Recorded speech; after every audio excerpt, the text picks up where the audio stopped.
Scabies একটি চর্মজনিত সংক্রামক রোগ। সার্কোপটেস স্ক্যাবি নামের আটপাওয়ালা একটি অণুজীবের সংক্রমণের ফলে এই রোগটি হয়। অনেকেই এই ডিজিজকে সাধারণ চুলকানি ভেবে অবহেলা করেন, অথচ শিশু থেকে শুরু করে যে কোনো বয়সের মানুষেরই এই স্কিন ডিজিজ হতে পারে।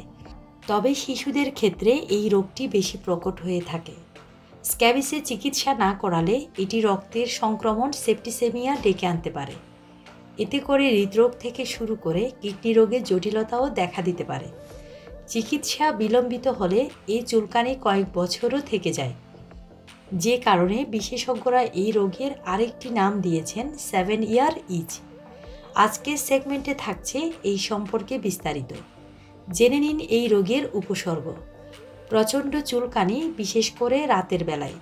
প্রাথমিকভাবে এই রোগের উপসর্গ দেখা যায় শরীরের বিভিন্ন ভাঁজে, হাতের আঙুলের ফাঁকে, ঘাড়ে, নাভির আশেপাশে, চামড়ায়, লজ্জাস্থানের আশেপাশে ও পায়ের বিভিন্ন অংশে।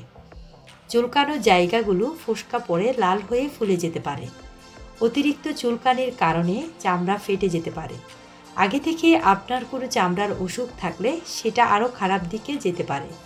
ত্বকে ফুসকুড়ি বা গুটি গুটি র্যাশ ওঠা অথবা ত্বক আঁশের মতো হয়ে যাওয়া এবং ত্বকে ক্ষতের সৃষ্টি হতে পারে। এই রোগের কারণ। স্ক্যাবিস একটি ছোঁয়াচে রোগ। এটি হতে পারে সরাসরি ত্বকের সংস্পর্শের মাধ্যমে অথবা আক্রান্ত ব্যক্তির বিছানা, কাপড় বা আসবাবপত্র ব্যবহারের মাধ্যমে। তার কারণ, এই অণুজীব কোনো রেসিপিয়েন্ট ছাড়াই 3 থেকে 4 দিন পর্যন্ত বেঁচে থাকতে সক্ষম। রোগীর ব্যবহৃত কাপড়, গামছা, বিছানার চাদর ও বালিশ ব্যবহার করলে এই রোগ হতে পারে। এই রোগের প্রাথমিক চিকিৎসা। প্রথমেই যেটি বলা বাহুল্য, এই রোগ থেকে নিরাময় পেতে পরিষ্কার পরিচ্ছন্নতার কোনো বিকল্প নেই। তাছাড়া আক্রান্ত স্থানে কোনো অবস্থাতেই নখ দিয়ে চুলকানো যাবে না, কারণ এতে সংক্রমণ সারা শরীরে ছড়িয়ে পড়ে। তবে পরিচ্ছন্ন নরম সুতি কাপড় দিয়ে আলতোভাবে চুলকানো যেতে পারে। ইরিটেশন থেকে রক্ষা পেতে এই সময় নরম সুতি কাপড় পরিধান করতে হবে। দ্রুত নিরাময়ে গরম পানির ব্যবহার অপরিহার্য। সহনীয় মাত্রার গরম পানি ও নিম সাবান গায়ে মেখে নিয়মিত দিনে অন্তত 2 বার গোসল করতে হবে, কারণ স্ক্যাবিস নিরাময়ে নিম ছত্রাক ও ব্যাকটেরিয়া নাশক হিসেবে কাজ করে। এই অবস্থায় সাধারণ সাবান ব্যবহার করা যাবে না। স্ক্যাবিসের সংক্রমণ বাড়ে এমন খাবার পরিহার করতে হবে, যেমন চিংড়ি, ইলিশ, পুঁটি, চীনাবাদাম, হাঁসের ডিম, হাঁস ও গরুর মাংস, বেগুন ও অন্যান্য।